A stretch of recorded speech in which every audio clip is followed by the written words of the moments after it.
Peace, friends. Peace, Mikkel. I probably should have started with that. Huh?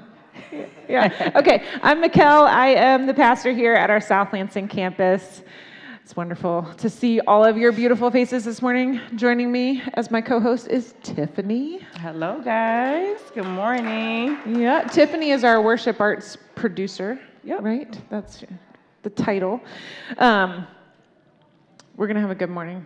We this are. Morning. We're ending the series. We're in the series. We're like wrapping it up. And we have a shout out question for you. If you came as like dressed up for Halloween, who or what did you dress up as this morning? Shout it out. I heard Batman. I see Batman, a Smurf, Waldo. I see Waldo. What else is out there? Ravenclaw student. A skeleton. A skeleton. A cheetah. I just saw a cheetah run around. A Minnie Mouse. Uh-huh. Okay. I am a hockey fan. It's not really a costume, though. It's just who I am. Yes, but that is what you love. It was fun to wear. This is the Carolina Hurricanes, in case anybody doesn't know about North Carolina hockey, because you're going to know on today. A lot of people don't know about North Carolina hockey. That's okay. Like 1 out of 3 sentences. It is. You do put it. You let us know. You know, I am who I am. I just that's who I am. Okay. We have a couple of awesome songs this morning. So would you stand with me and we can begin our service by singing together.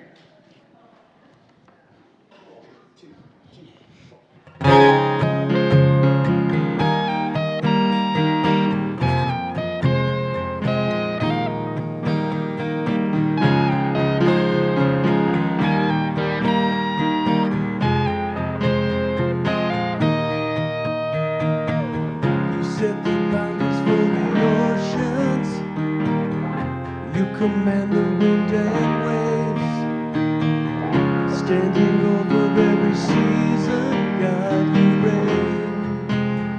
reign, and it's all yours. The day and the night, the earth and the sky. God, it's all yours. Every breath we're taking in, we pour out again.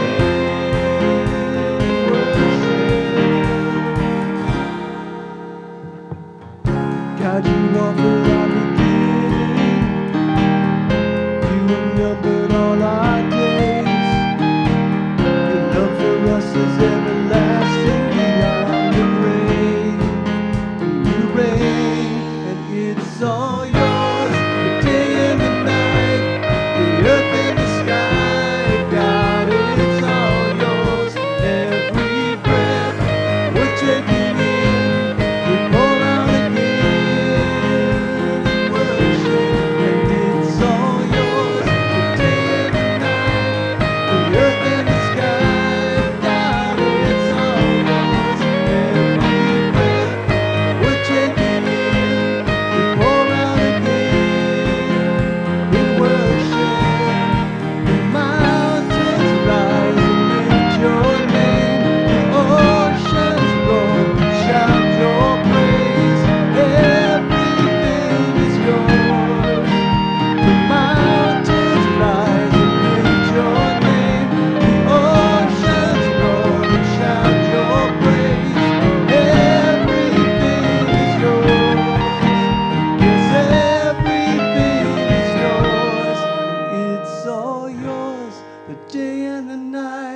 The earth and the sky, God, it's all yours. Every breath we're taking in, we pour out again.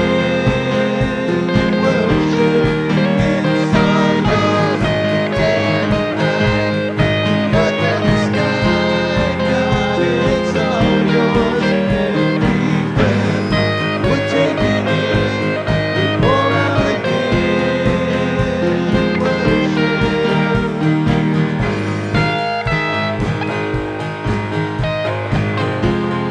God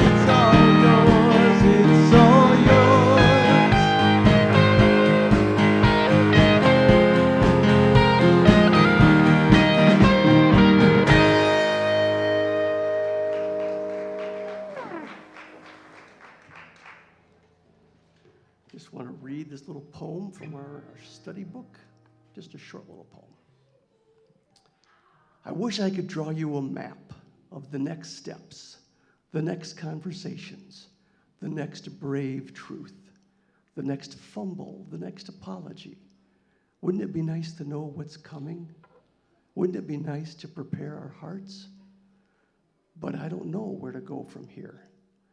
I am a child with a flashlight, deeply hopeful and a little nervous, all at the very same time.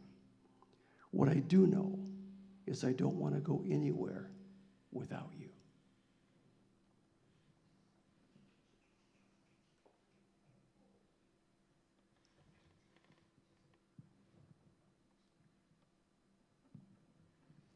Well, everyone has noticed there's an awkward pause, so I'll just acknowledge that. We don't have keys. There we go.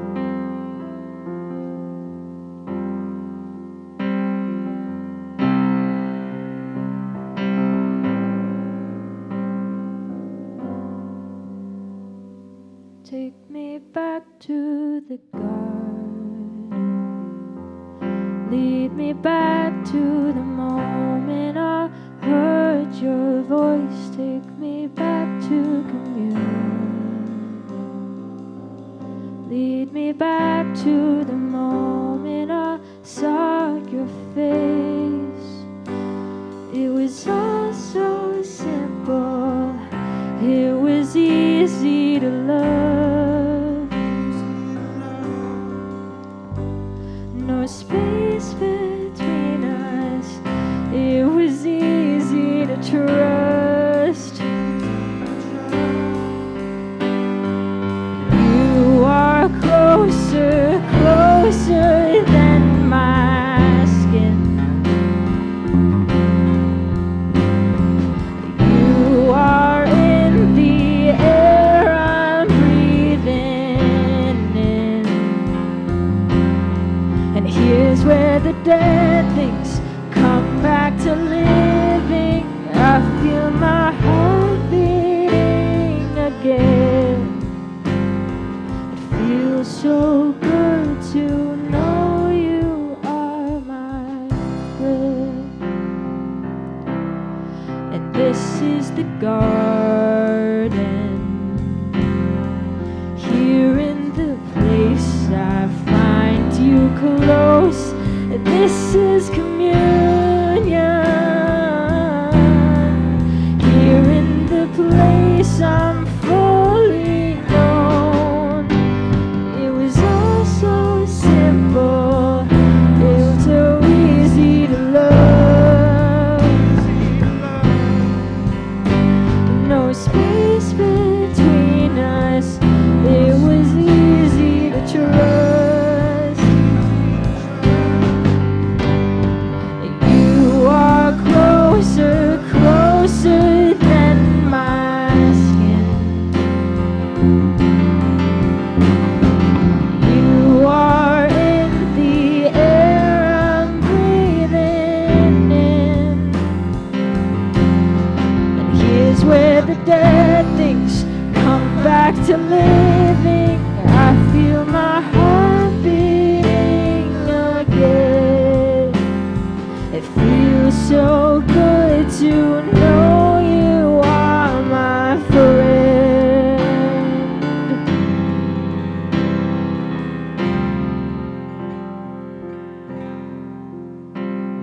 And this is where I'm meant to be.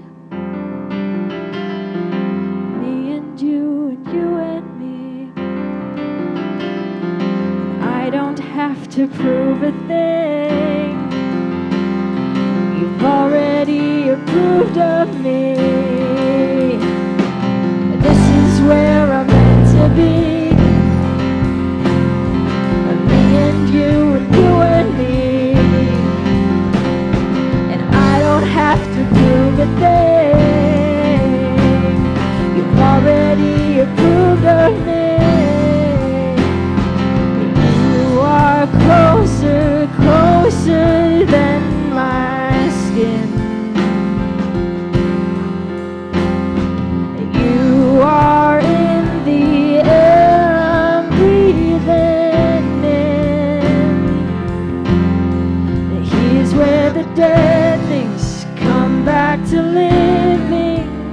feel my heart beating again. It feels so good to know you are my friend. It feels so good to know you are my friend.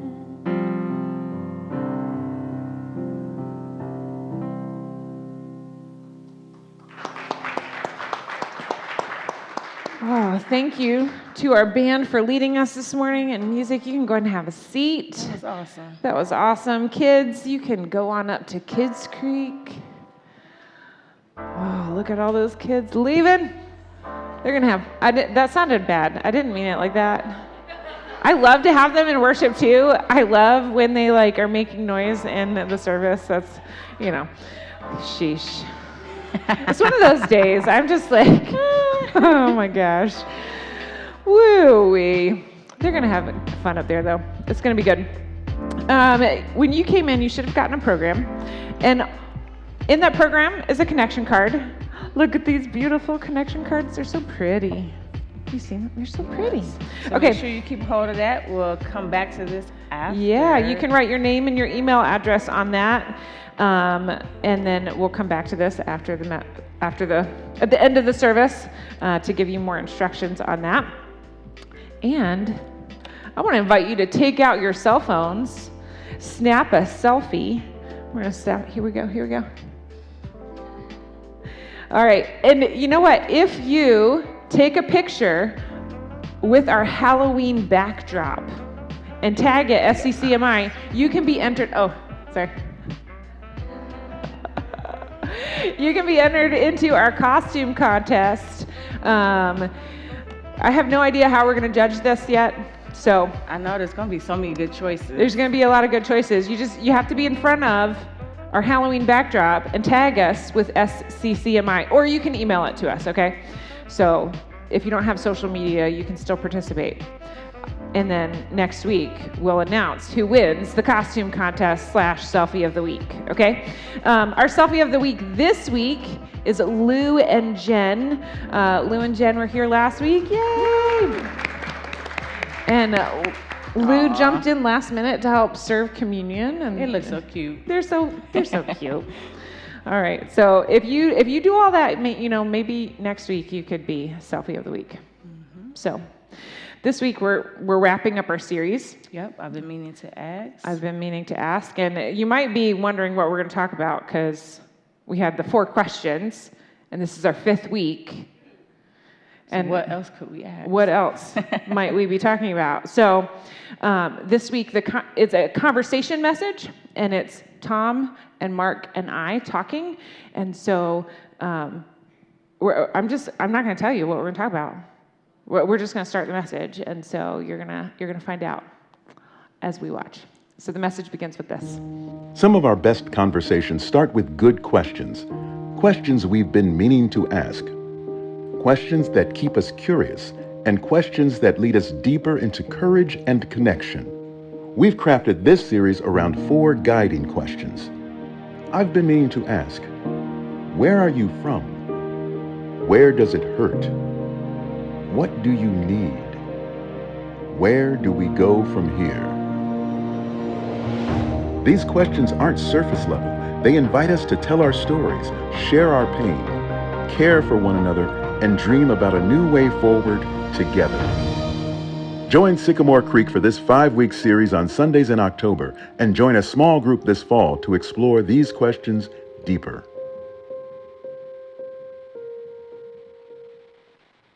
I've been meaning to ask about an embarrassing moment for you as a pastor or an embarrassing mistake that you've made.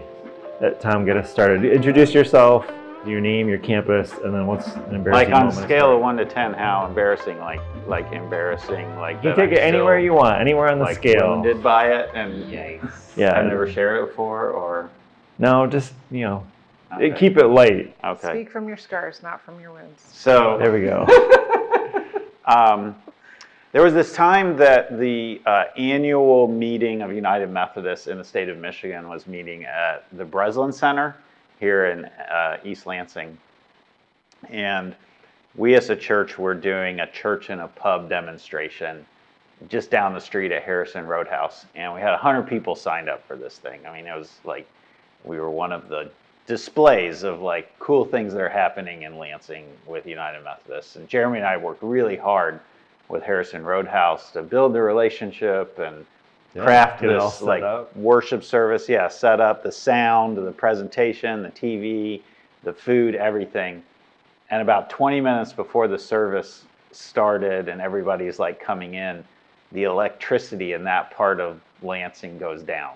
Just totally, like, You're the making place me goes, sweat. it just goes Like, dark. the story. Like, So I have like 100 of my colleagues showing up to learn from me or see like how we do church here at Sycamore Creek. And all of our work just goes. And it happened that in the back of my car, I had that little speaker that's like battery powered, and we were able to use that. So we had a demonstration of church in the pub in the dark. not the way you intended it. Not the way I at intended all. it. It turned out, though, in some ways that it was a good demonstration of improvising. And then the power turned on like 20 minutes into the service, and while I'm in the middle of preaching, and Jeremy quickly like gets together everything. And, yeah. I think I forgot to introduce myself. You did. You did. Yeah. Who are you? I'm Tom Arthur. I'm the lead pastor at Sycamore Creek, and I'm also the campus pastor here at Eastwood, where we're sitting in our new cafe. We are. Yeah. Yeah. How about you, Mikkel? Yeah, so I'm Mikkel White, and I'm the campus pastor at the South Lansing campus, and I'm going to go in a different direction. I'm only have just finished my third year of being a pastor, really, so I don't have the longevity. The more years you get, the more the embarrassment adds up. Well, It does. we'll see. More opportunities Okay, to embarrass yourself. So a couple of series ago, we did a series on Thessalonians, people of the light. Yeah.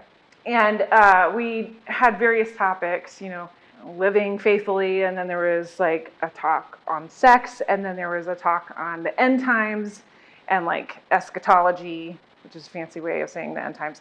And on that week, Kathy Doby, one of our volunteers, was speaking. And so we were joking about we gave her the hard talk on the end times.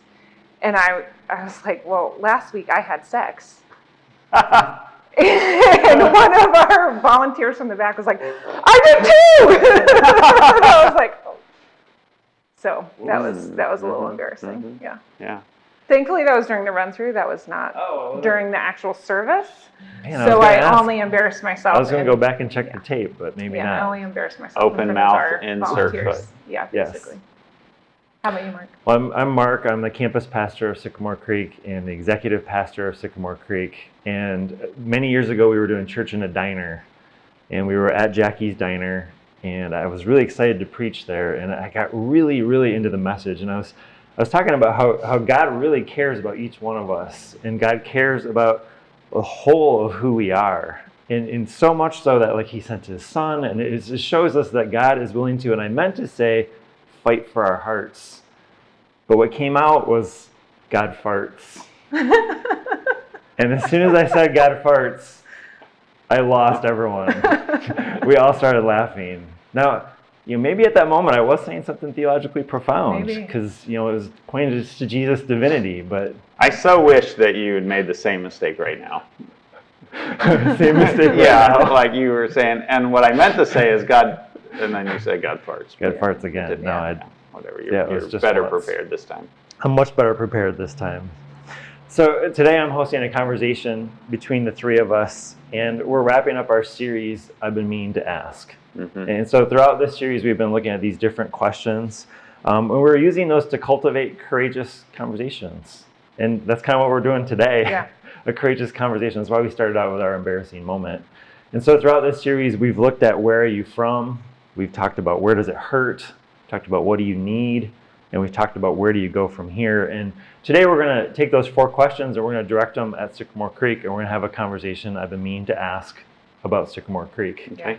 And our hope is that in the same way, we've answered these questions throughout this series for ourselves as we've shared messages with our campuses. We're going to direct these toward our church and hopefully get to know our church a little bit better. This is a little raw and unscripted today, right? Because this is totally unscripted. This is the first time we've been this unscripted. Yeah, we You usually had no practice idea with what my embarrassing story was. Yeah, I had no idea what you were Yeah, going to say. No, I didn't.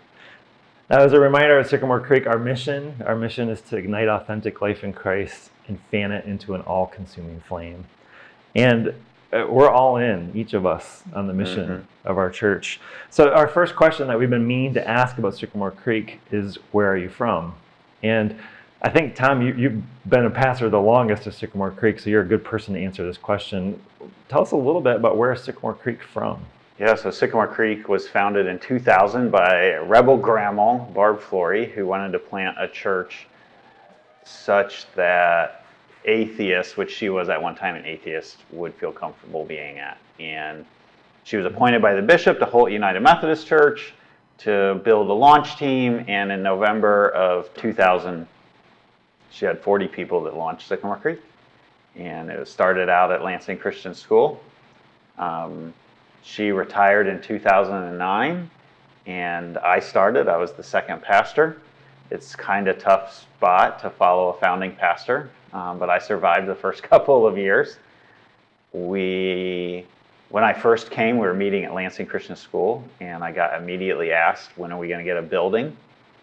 So we ran a capital campaign, started saving. 2 or 3 years in, I got this crazy idea to launch church in a diner, and we did that, and it was successful. A couple more years later, Potterville United Methodist Church came to us and said, hey, what would you think about adopting us? So we did that. At about the same time, we were launching church in a pub, and so we kind of did those two things at the same time. Right before all of that, we ended up buying a building in South Lansing.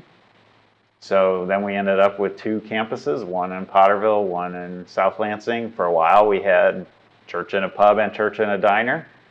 And then fast forward several years, and Asbury United Methodist Church came to us and said, would you adopt us? And we were like, well, let's give it a try. And we did this adoption a little bit different. We shut the building down for a year, remodeled it as a performing arts center as well as a church. And we just opened, like we had our grand opening like 2 or 3 weeks ago. We brought Mikkel on a little over a year ago now to take South Lansing, and I moved to do this launch. That's like Sycamore Creek's history in a nutshell. I've been here for 15 years, or I'm in my 15th year. That's a long time. That's a long time. You're well positioned to tell us about the history of our church. Yeah. And one of the really fun things about Sycamore Creek is I think I have like a 3 to 7 year attention span. So every 3 to 7 years, I need some like new challenge. And Sycamore Creek has been a place where we've been able to reinvent ourselves as a church, which I think has helped us stay relevant to the culture and to our mission of igniting authentic life in Christ. So I could go into like lots more detail. You came to Sycamore Creek through the appointive system? Yes, I was appointed by the bishop. Tell us just a little bit about that. Yeah, so I was on staff. Well, I met my wife at Wheaton College, and she was from Northern Michigan, and she was a Presbyterian PK, pastor's kid, but got a job as a United Methodist, or in a United Methodist church in Petoskey, as the youth director. And so when I graduated, I ended up also attending that church. I'd never been in a United Methodist church until that point. And in my time there, I was there for 7 or 8 years. I experienced a call to ministry. One of the calls to ministry when you're a United Methodist pastor is you are willing to participate in the appointment system, which is to say that the bishop appoints you. And that's not just an arbitrary appointment. It's like in consultation with the church and you and everything. And but in the end, if the bishop wants you to go somewhere, it's kind of like the army, you know. The general says, we need you over here, you're willing to go. Yeah. So they appointed me to Sycamore Creek, and I get reappointed every year. I always tell people, if you really want me to stick around, then the best thing to do is to keep inviting people, because they tend not to want to mess with things that are going well. Mm-hmm. And for the most part, Sycamore Creek's gone really well for 15 years, or they would have sent me somewhere else probably. Yeah. So Mikkel, I just heard Tom kind of talk about how he came to Sycamore Creek, and I heard one of the things you appreciate about Sycamore Creek is that we reinvent ourselves and we change, and that works really well for you. Mm-hmm. How did you come to Sycamore Creek, Mikkel, and what's one thing that you appreciate about Sycamore Creek? Yeah, so I mean, I grew up in North Carolina, and sometime as an adult, I wound up at a United Methodist church. But it wasn't like a typical United Methodist church that was formal or had like structured liturgy and things like that. So it felt in a lot of ways similar to what Sycamore Creek is. And it was there that I experienced a call to become a pastor. So when I graduated from seminary, I wasn't exactly sure where I wanted to go. And I wound up at a non-denominational church in Chicago, leading a campus there. And we were there, we moved in 2020, right in the middle of the pandemic. And unfortunately, the church just didn't weather the COVID very well. Their budget didn't. And so they wound up closing the campus I was leading. And I had met Tom. He had come out to like learn from this church in Chicago in 2021.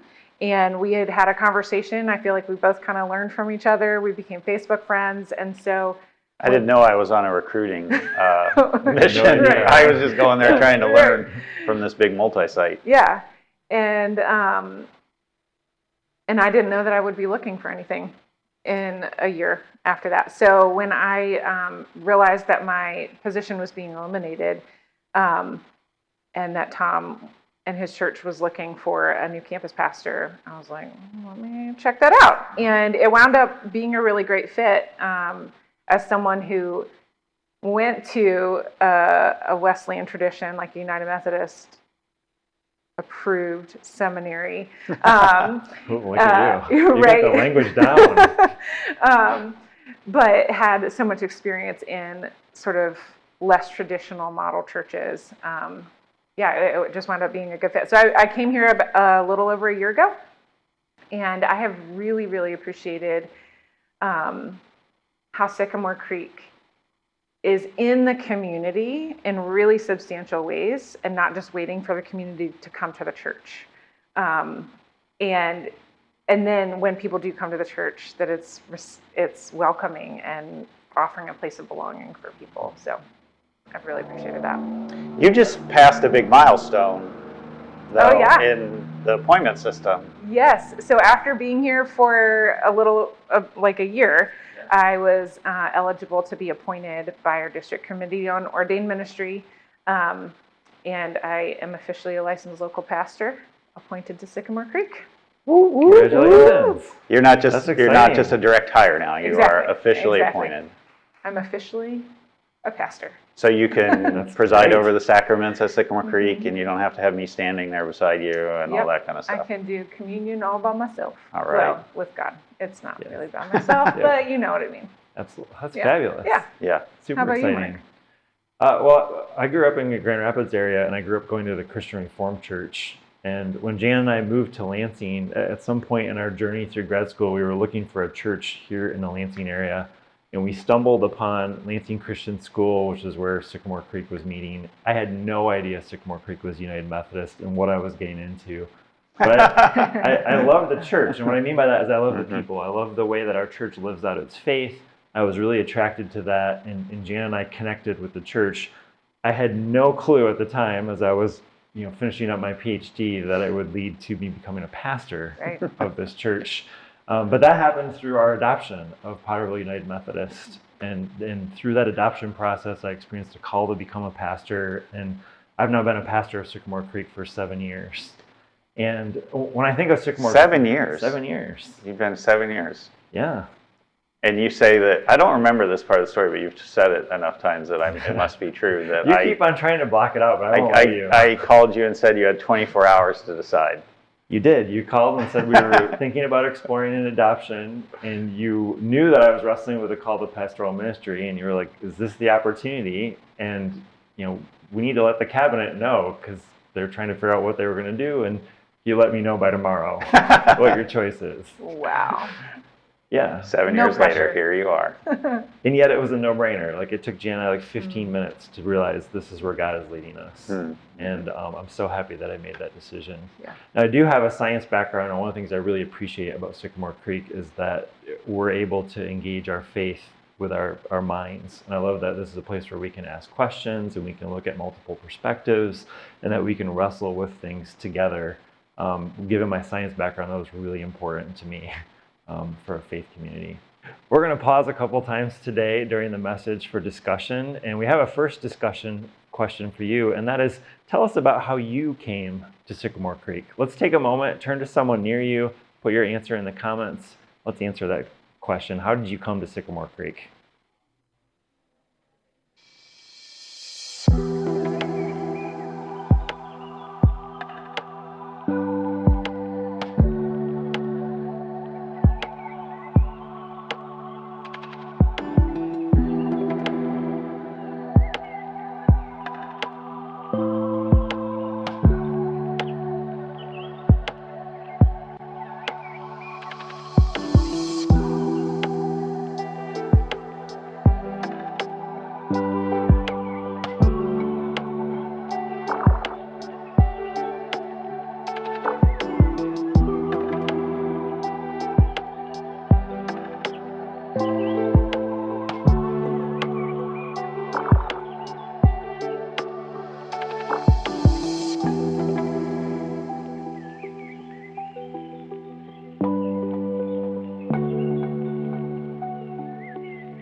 So you heard already like how I came to Sycamore Creek, but Tiffany, how did you come to Sycamore Creek?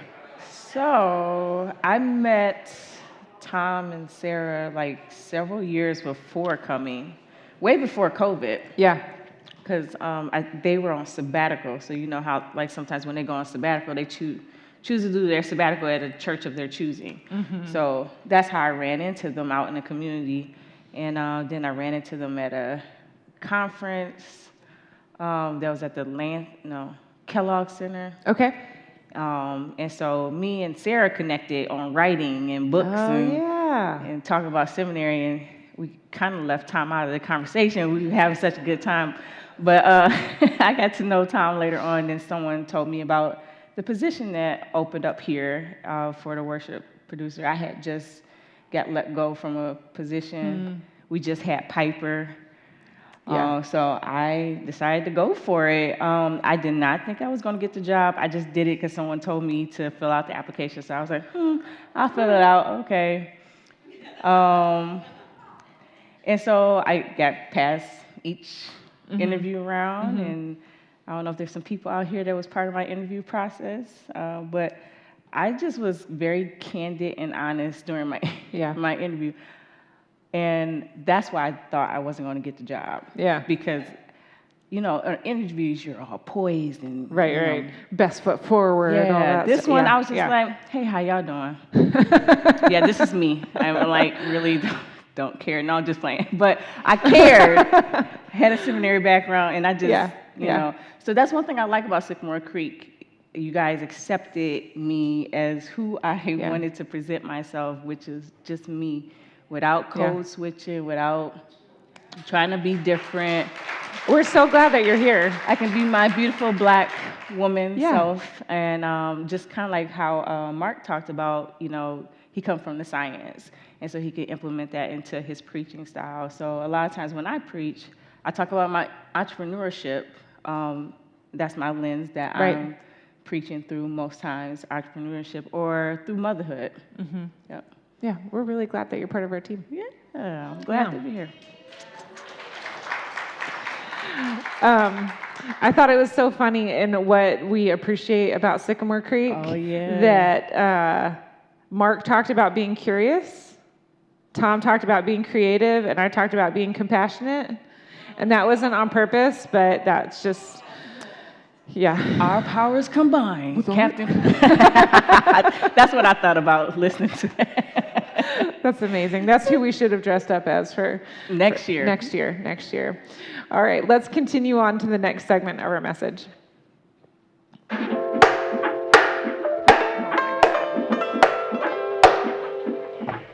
I'll just hold on to this.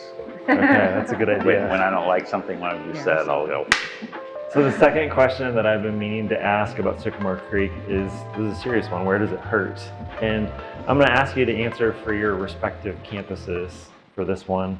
And it's okay if there's some overlap, like, there's a lot of common experiences I think that people have across our campuses. But when we think about people who consider Sycamore Creek their church, so people at your campus, how would you answer this question of what hurts are present at your campus? I think for myself, for the Potterville campus, we have a lot of people who've experienced a lot of loss over the past couple of years. I last year did the most funeral services of any year I've ever led as a pastor. Wow. And I think it's both an acknowledgement of the people who are part of our congregation experiencing a lot of loss, but then the new people who have come into our congregation, there's also been a lot of loss there. And so, I think one of the hurts, and this isn't true of everyone, but it's definitely a lot of people on the Potterville campus, is grief over the loss of a loved one. And there's a lot of hurt and pain there, and a lot of adjustments to make in life and healing that is taking place over time. Mikkel, how about you? What's a hurt that's present at the South Lansing campus? Yeah, I think this one is kind of bittersweet. Like we're cheering on Eastwood, and there is a loss of like people that we used to see every week, and they're launching, and we're commissioning them to Eastwood, and so it's definitely like complex emotions because we're so excited about what's happening here at Eastwood, and we miss seeing those people, and it feels a little sad sometimes. Absolutely, that makes sense. Tom, how about you? As a new campus, so you get a lot of new people. Do you have any sense of something that's happening here? Well, people are hurting. I think when we're going to talk in a little bit about the community, I'll talk about the new people that are coming. But for this particular answer, I'm going to talk about the folks from Asbury who we adopted, and there have been there's a significant number of them who have stuck with us through it and are there almost every Sunday, and their presence and their encouragement just means the world to me and to everyone else who's here to see, like, hey, this is going on. There's ways that the legacy of Asbury continues on in a lot of ways. The meeting of the needs, physical needs in the community, in that respect, is a huge part of the culture of what's being built here. The community garden, the tiny pantry. There was just, again, that sort of reaching out and meeting real physical, tangible needs. The use of the kitchen here is a really important part of the culture of Asbury. But this also sort of expression of a United Methodist Church isn't for everybody. And there's a lot of people from Asbury who this wasn't for them for multiple reasons. And I think most of them have found other United Methodist churches that are more traditional, kind of like you were describing earlier on. We're a sort of weird United Methodist church. I sometimes say we're weird but loyal. And that I think there is some pain there, some hurt. And I bet if you ask those folks who have gone to other churches, there's probably even more pain or grief or sort of struggling. But I think that is a part of what's going on here in the midst of the newness. We can't neglect there's some challenges too. There's definitely pain that we have in our congregation, like in the people who consider Sycamore Creek their church, but there's also pain out in our communities. And one of the things you said, you like that we're involved in our communities. Yeah. We're aware of the pain that's around us. Mikkel, what's one area of pain that you would say is around the South Lansing campus and the community around there? Yeah, I think what comes to mind to me is economic hardship, job loss, financial struggles. We see this sometimes in, like, we had some vandalism of a vehicle in our parking lot, or we had someone looking for support who comes into the church just asking for support. You know, they don't have a place to stay, they don't have an income, and so they're looking for a group of people who can help them. And then there's like people who have jobs and have places to stay, but are just struggling to get by. And so I think that's a thing that a lot of people in the South Lansing area are struggling with. Yeah. How about you, Tom? What would you say is one hurt? Yeah, so as you mentioned earlier, there's just a ton of new people here. In fact, when you look out on Sunday morning, there's just a crowd of people that don't know each other.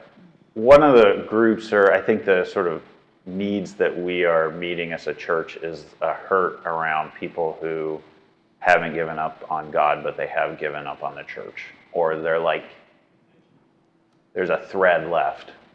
Or I was just having dinner with a family in our neighborhood the other night who have come to church several times now, but hadn't been involved in a church for years now. But when they saw that we have a commitment to LGBTQIA inclusion, a commitment to racial equity, or working towards racial equity, a commitment to gender equity, and so on, there's just a lot of pain around that, of people being excluded because of things that, well, for whatever reason. And their last, almost maybe, I don't know, is their last shred of hope in the church is showing up here to a church and saying, if we live up to this advertising slogan that we've been putting out there, and like, do we really hit different?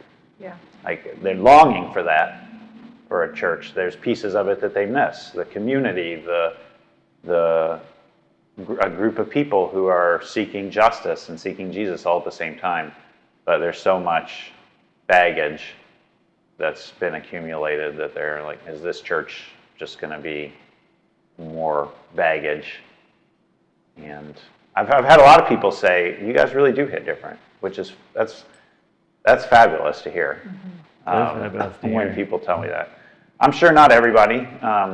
That's definitely a need or a hurt that exists.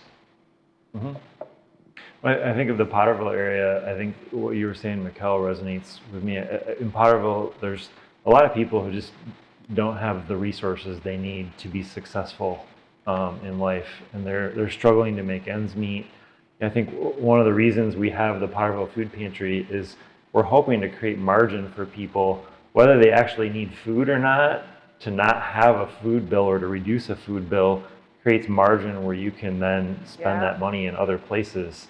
And there's a lot of people in the Potterville area who are struggling, who are, you know, as prices have risen, they're on a fixed income and it only goes so far. And that's people across the whole spectrum of ages. It's families who are having to band together and live together. It's older people who are wrestling with price increases. And so we recognize that there's pain around that there not being enough to get by. The third question that I've been meaning to ask is, what do you need? What do you need? And so again, let's focus this question on each of our campuses. We'll start with you, Tom. At Eastwood, what's one need that the Eastwood campus has? It's like super obvious. We need teams. We need people who are willing to build systems and processes and rhythms around here. And then we need people to invite. So okay. Don't wait until somebody asks you to do something. Come ask. Be proactive about it. Take your passion, your talent, and find a place to share those here at Sycamore Creek Eastwood. And then invite a friend, and then invite a family member, and invite a coworker, invite a fellow student, invite. So that's the need. Invitation was really a clear theme there. Yeah, invite. Okay. Yep. Did I say that again? Invite. Yes. Hold on. Let me look at the camera. Invite. There we go. How about you, Mikkel? What's one need of the South Lansing campus? You know, I think that coming out of the pandemic, we're still really rebuilding a lot of our teams. And I think specifically, like, our media team is amazing. And when I say amazing, I mean they're so dedicated. And there are like two people who, like, they're the only two people who do the sound right now. And that's like a lot for them to carry. They're amazing, they're dedicated, they're happy to show up. And I think we really have a need for your advice about not using the word need is replaying in my brain right now. Yes. But that's what the question is, right? That's is the question. What do you need? We need to rebuild a lot of our teams. And so for people who have gifts and have talents and are taking ownership of this vision and this mission of Sycamore Creek and South Lansing, that's a big need that we have. And also to invite. I mean, that's like, I think if Sycamore Creek, South Lansing's your home, your faith community, then who are the people in your life that would benefit from a community like that? Bring them along. Here's something that's interesting is we've launched mostly out of South Lansing, but we've had a handful of people from Potterville who've come with us as well. And some of those folks who've come with us to launch this were not actively involved in anywhere, and they've become foundational to the teams around here. And I think in that respect, like every church has everything they need right in it.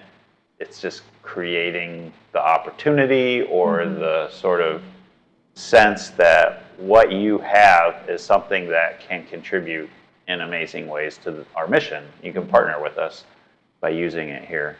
And that's been fun for me to see people that when I was pastor at South Lansing were not really that involved, and all of a sudden like they're foundational to what we're doing here. And they've stepped up to the plate and are making it happen. Yeah, I think when I think about Potterville, when I first started at Potterville, Potterville was pretty tired, and they were really excited to have me show up, and I took on a lot of things in Potterville. And what we need in Potterville is for Pastor Mark to do less. I like doing things, and I like serving our church, but we're at a growth stage in Potterville where I need to start doing less, and I need to empower people more. And that is, people, like you said, Mikkel, serving, but it's also people leading things, organizing things. I want to empower people and support them in doing that, but I can't do everything long term. Let's get into this together. And I think, like the two of you, I could also add an invitation in there, and that's because I think Sycamore Creek has an amazing take on Jesus and what it means to follow Jesus. And we're inviting people into something amazing. And if that's been your experience with Sycamore Creek, like, help us share it with more people who need to have that too. And that's, again, where we recognize there's needs in our community. And so I'm going to take us back again to our community. Mikkel, what's one need that you see in the broader South Lansing community, like outside of the church? And one need that we're like Sycamore Creek is working to fill. When I just read this just now, I thought about the anti-racist work that South Lansing has been part of, and really Sycamore Creek, but South Lansing in particular is really working with CORE, Communities Organizing for Racial Equity, and partnering with other churches and people in our community to not only do like outward work, but that internal work of addressing the ways that racism has affected each one of us. And I think that's a big need that we have in our community that Sycamore Creek is working to fill. Yeah, how about you, Tom? What about Eastwood?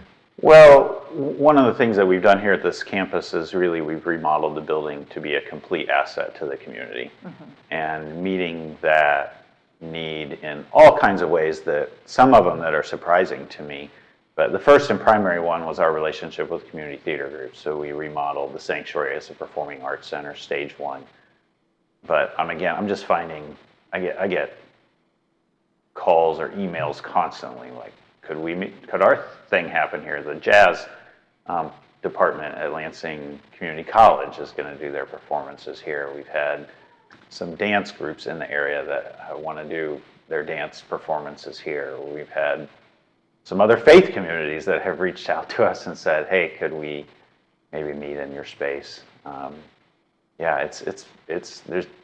knew the need existed, but until we finished it and like it was actually there, I didn't know how big the need was. When I think about Potterville and one of the needs that we're trying to fill for the community is to connect across differences. One of the things that we say in Potterville when we're at our best, we're a multi-generational campus worshiping with people of different ages. And I think it's very easy, based on our experiences and what generation we're a part of, to spend time with people who are of a similar age. And I think beyond that, we're trying to bring people across political differences together. We're also bringing people in Potterville, we have some people who have lived in Potterville their whole life, and we have other people who are relatively new to Potterville. And Potterville has changed a lot over the years, and so you have people with very different perspectives on Potterville and what Potterville is like. And amid all those differences, I think we just really all want connection. And we tend to just hang out with people who are the same. And one of the things that we're trying to do in Potterville, I think it's good for our city, is to bring people together across differences.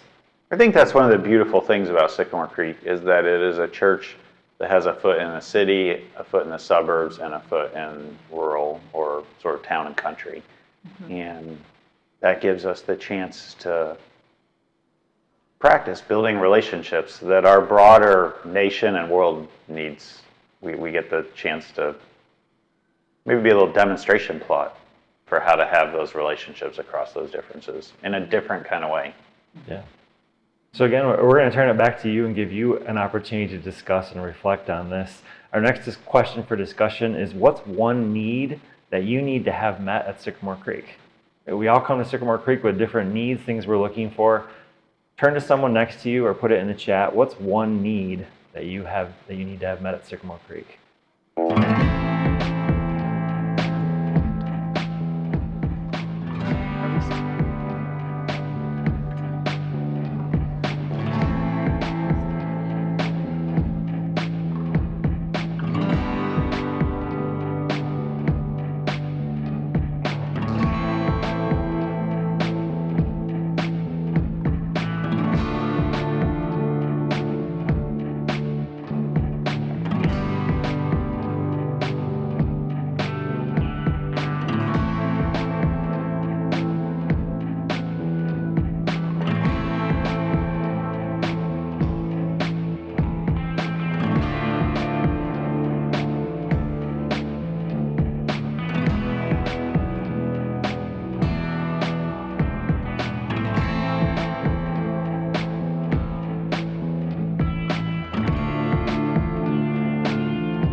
Sounds like some good conversation. Yeah, it does. So, you kind of already said your need in the video. Yeah. So. Well, and I guess I spoke for Sycamore Creek. I think for me personally, I've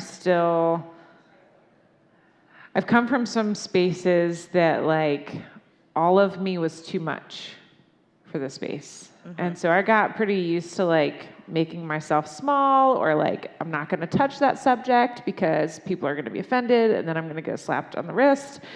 And so even over the last year, I'm stepping more into who I am and all of that. Yeah. And I think just more of that in the future, probably. Yeah, I feel like that's where we have some similarities with being women in ministry. Yeah. We've all gotten in trouble multiple times for just being us. That's something. We have a lot of shared stories. So, but yeah. Ooh, we should have a couch conversation. That would be cool. We'll have some tea. Yes, while y'all listen to the tea. But yeah, I think one need for me.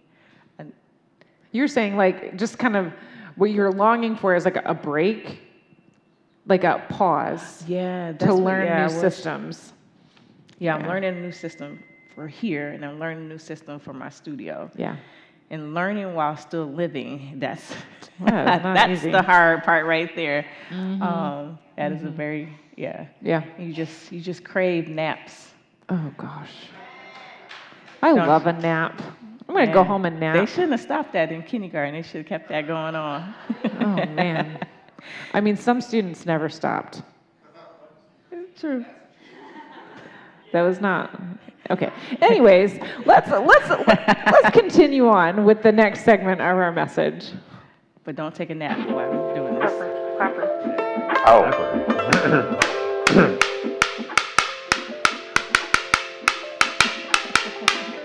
So the fourth question that I've been meaning to ask about Sycamore Creek Church is, where do we go from here? Where do we go from here? And you can answer these questions with whatever comes to your mind, whether it's our church as a whole, your campus, however you want to answer it. Tom, we'll start with you. Where do we go from here? Yeah, so where the Eastwood campus goes from here is actually taking this idea of a space that's used by a whole bunch of different people and then working through all of the pinches and crunches that are for sure going to come up.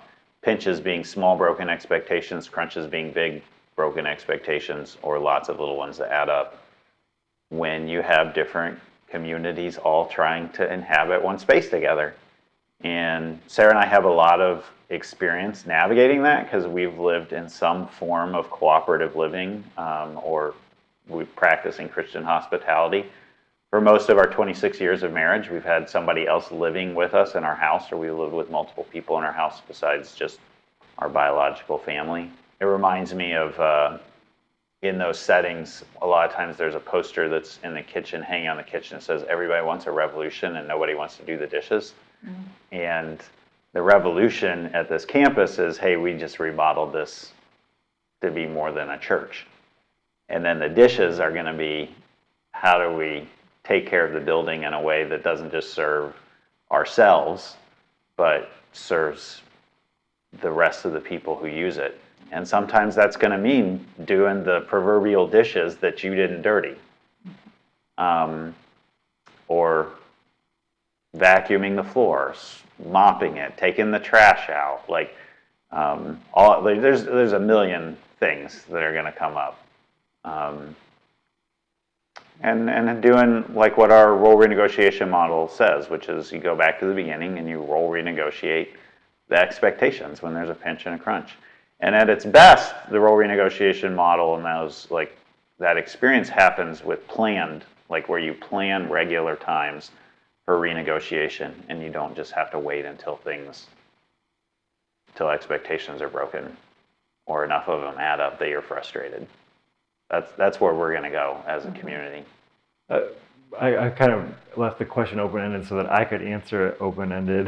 When I think of our church as a whole, I think of like, where do we go from here? Well, we're three campuses that move forward together. Mm-hmm. And like you just said with building use, Tom, there's going to be some pinches and crunches that happen with that, but we're committed to moving forward together as one church. And I think the potential that we have is people come here to our church and hopefully they encounter God and they encounter healing and they encounter transformation and they get some idea of something better that is available to them. And then we offer that to our broader community. And I think of Potterville, and I think of our campus, and the wonderful thing about Potterville is our church is right in the center of Potterville. And I think our church there is positioned to have an impact on the city as a whole by being a community in the center of Potterville that is like a redeemed community, a healthy community, a transformed community, something that we're healing and we're moving towards something better together. And I think as a church, we have that to offer to a lot of people throughout Lansing, Potterville, a lot of different areas. Mm-hmm. One of the things I've always been a little envious of you as the pastor at our Potterville campus is that your mission field is really clear. The city of Potterville is very distinct and clear.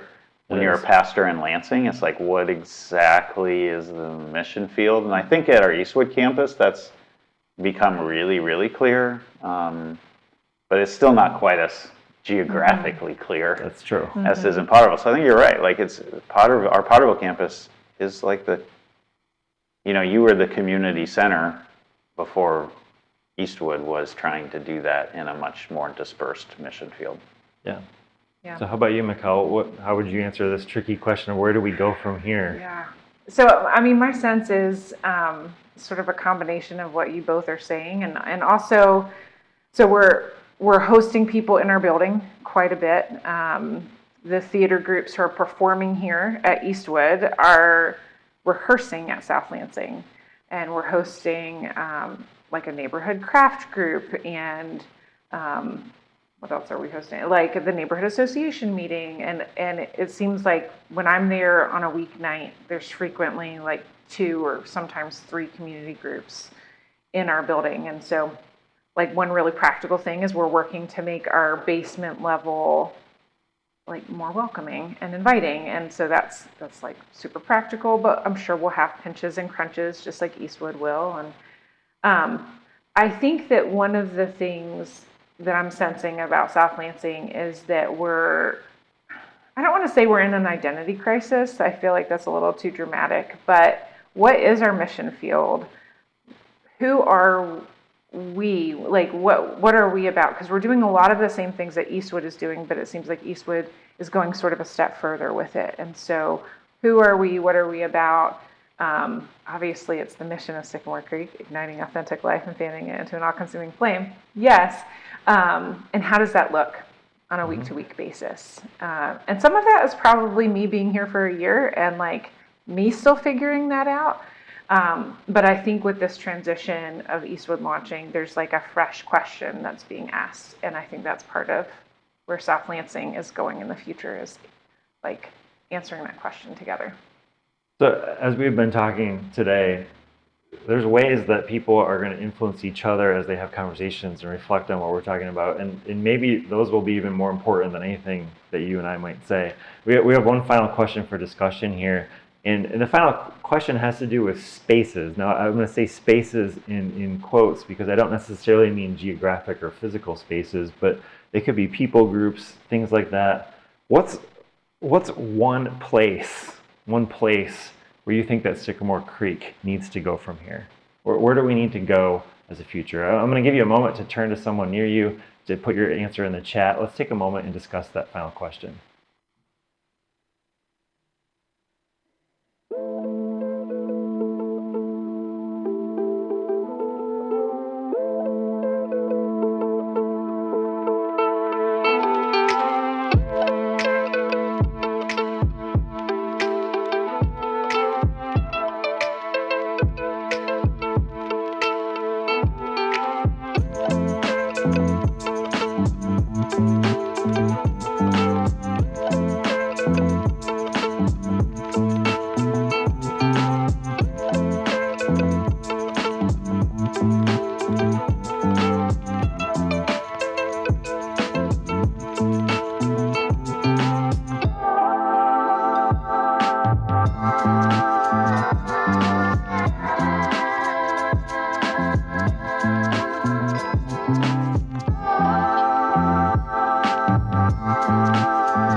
So I answered all those questions without consulting with any of you. So if you have different ideas, I want to hear them. I don't necessarily want to hear them right after the service because that's like my brain won't remember it, but definitely reach out to me. We can get coffee or grab a drink or something. Or here's a good idea. Shout out some of your answers. Yeah, where do you think we should go from here?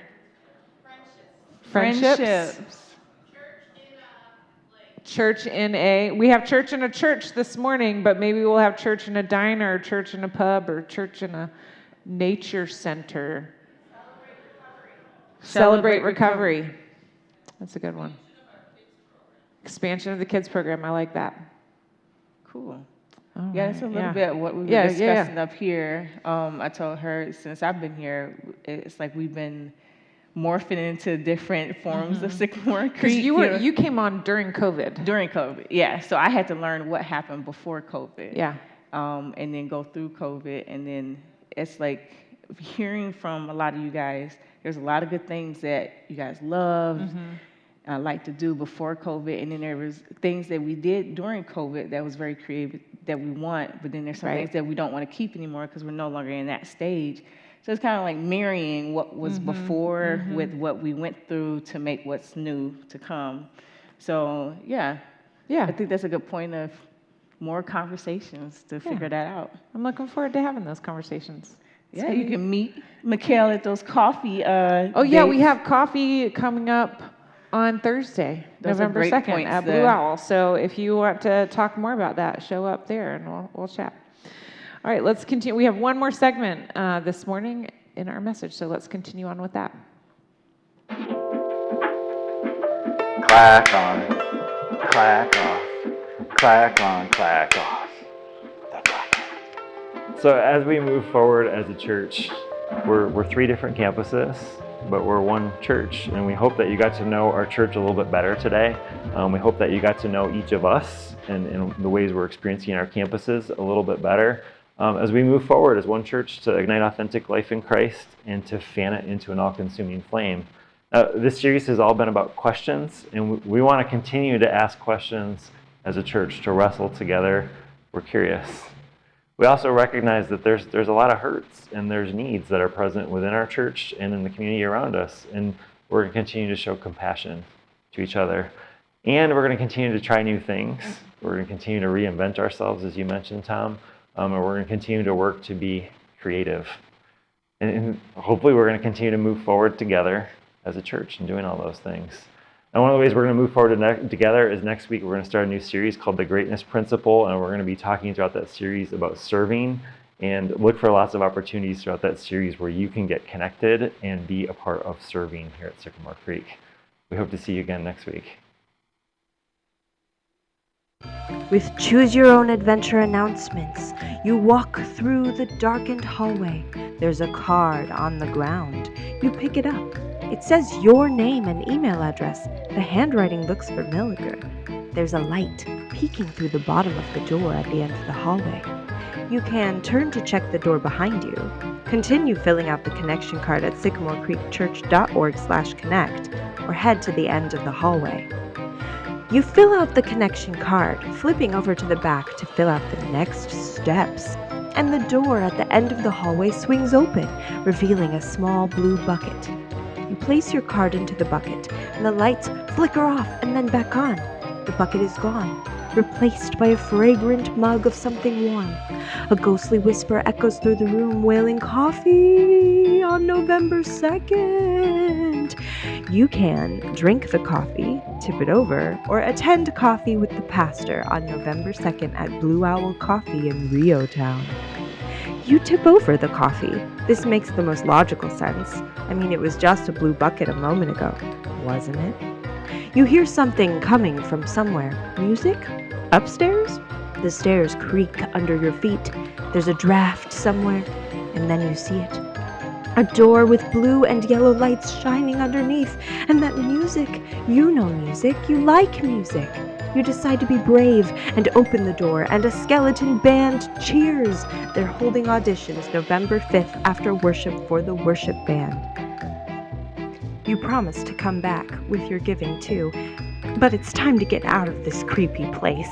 So you head to sycamorecreekchurch.org/give, trip over the blue bucket on your way out, and dash out of the haunted house. Happy Halloween!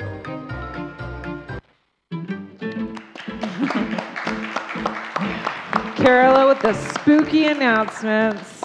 So fun to be creative. Okay, if you didn't catch it in those spooky Choose Your Own Adventure announcements, pull out your connection card, fill it out, flip it over, write what your next step is, or check your next step or whatever. And then if you have a prayer request, you can also write your prayer request down. We have a prayer team who would love to pray for you. And you can drop that in the blue bucket at the end of your row. Especially if you're interested in joining the band, please indicate that on the back of this card. We would love to have you. Like the announcement says, we have auditions next week. When are the auditions? Next week, November 4th. 5th. 5th, thank you. Are they like... Y'all saw on my face, I knew I was saying the wrong date. But next Sunday, right after church. Right after church, Yes. okay. And how do people sign up? So, connection card.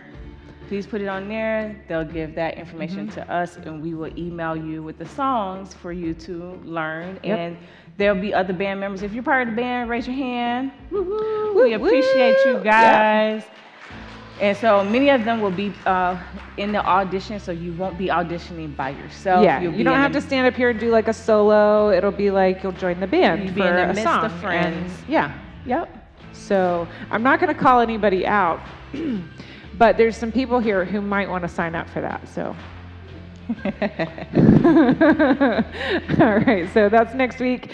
Also in your program, you should have gotten an envelope. If you would like to give by check or cash, you can do that with this, or you can scan that QR code. You can give online, you can give on the app. There are lots of options for ways to give. And however you choose to give, we're really thankful. Your giving helps move the mission forward. And today we're celebrating our videographer, Randy. Ooh. Oh my gosh.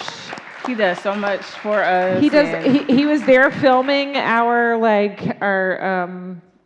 but Randy unscripted. Randy know he was wrong for giving Tom that clapper. We know. How'd y'all get through that? That would have annoyed me. I would have been like, give me that clapper. Did you watch my face? Yes, y'all were very patient with him. I would have snatched it. Like, by episode, the third take. You know, if I had done like, that, though, it would have gotten worse. If I had done, it would have gotten worse. So anyways, so yeah, Randy is awesome, and we actually got a chance to take him out to lunch right after that. His wife is getting ready to have a baby in November, so we were able to celebrate him, and that was just a lot of fun. So thank you for your giving. That helps all of those things, helps make that possible. And here's our last chat question. Mm-hmm. What is your favorite thing that Sycamore Creek does as a church? You can just shout it out. Worshiping in the community. Pumpkins. Okay. Gas giveaway, yeah. The art festival. Mm-hmm. Team Fuel. Healing services. Somebody said coffee. I love it. Christmas is more than one service. Yep. Good answers. Kids Creek. All right. Well, would you stand with me? We've got a couple more songs that we're going to sing together, and as we end the service.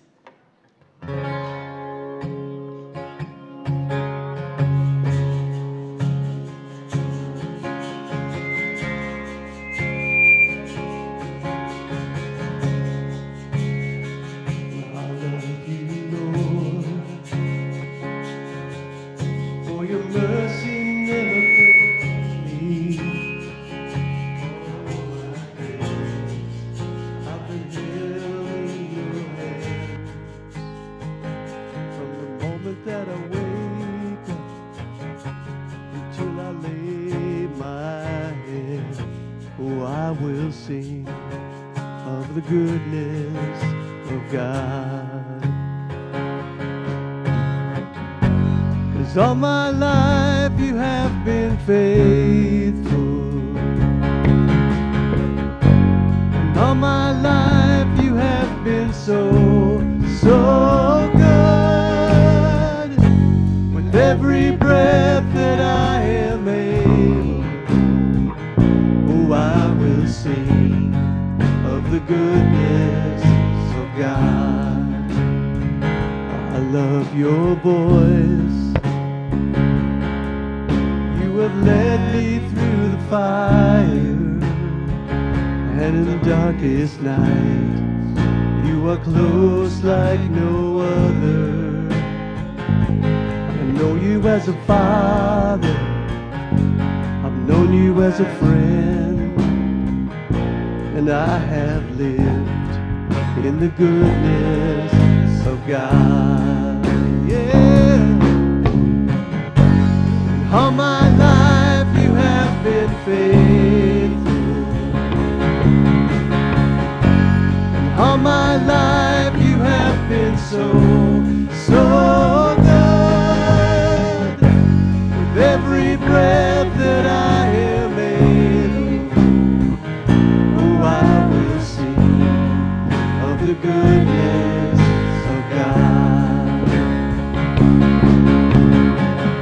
Your goodness is running after, it's running after me.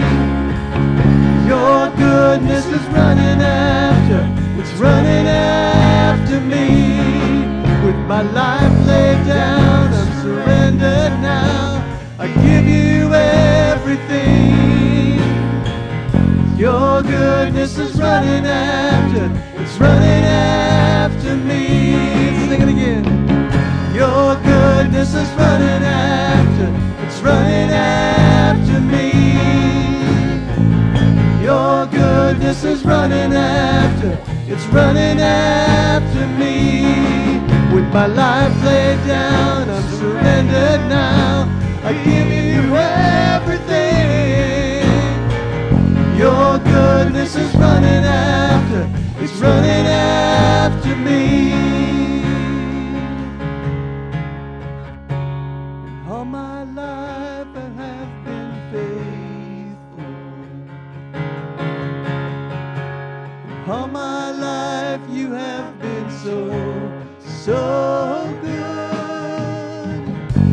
With every breath that I am able, oh, I will sing of the goodness of God. All my life you have been faithful. All my life you have been so good. With every breath that I am able, oh, I will sing of the goodness of God. Oh, I'm gonna sing of the goodness of God. Yeah, I'm gonna sing of the goodness of God.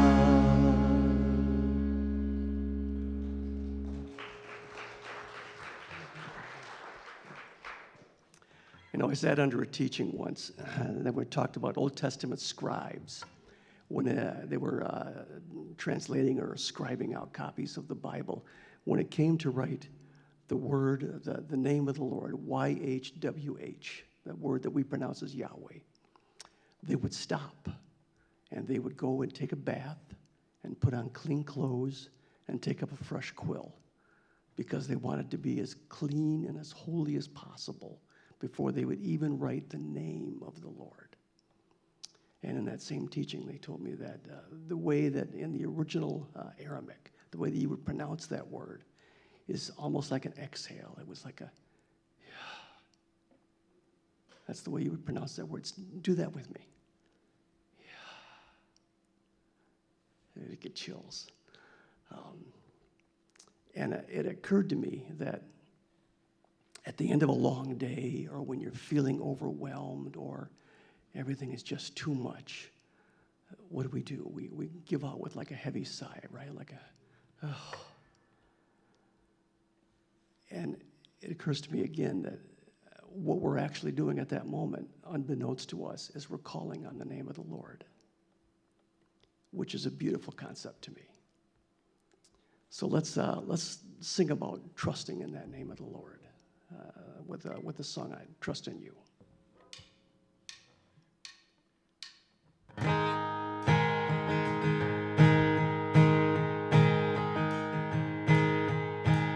Letting go of every single dream, I lay each one down at your feet. Every moment of my wandering never changes what you see. I try to win this war, I confess. My hands are weary, I need your rest. Mighty warrior, king of the fight. No matter what I face, you're by my side. When you don't move the mountains, I'm needing you to move. When you don't part the water, wish I could walk through. When you don't give the answers, as I cry out to you, I will trust, I will trust, I will trust in you. There's no what tomorrow brings. There's not a day ahead you have not seen. So in all things we my life and breath, I want what you want, Lord, and nothing less. When you don't move the mountains, I'm needing you to move. When you don't part the waters, I wish I could walk through. When you don't give the answers, as I cry out to you, I will trust, I will trust, I will trust in you. I will trust in you.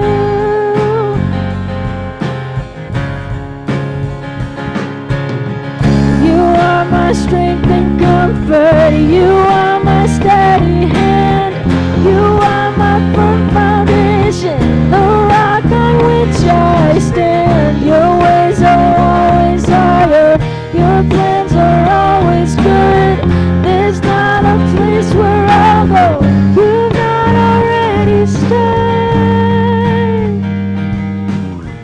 When you don't move the mountains, I'm needing you to move. When you don't part the waters, I wish I could walk through. When you don't give me answers, as I cry out to you, I will trust, I will trust, I will trust in you. I will trust in you. I will trust in you. I will trust in you. I will trust in you.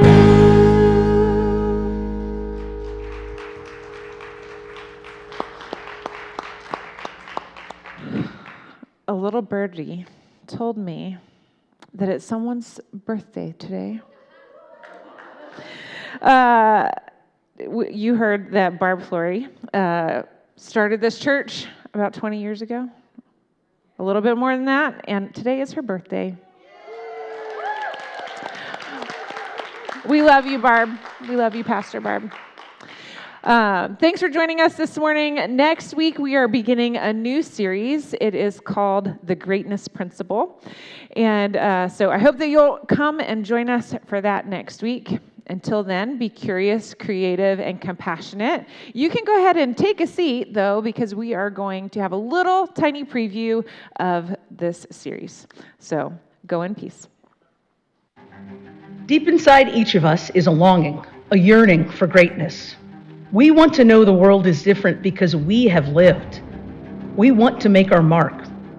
We want to be remembered for something beyond average, something great. But how do we get there?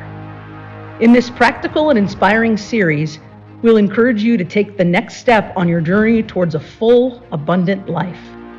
We'll help you get connected to others, to God, and to your greater purpose through service.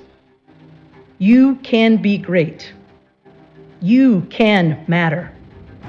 You can find the purpose and significance you are longing for. Join us for this 4-week series on the Greatness Principle.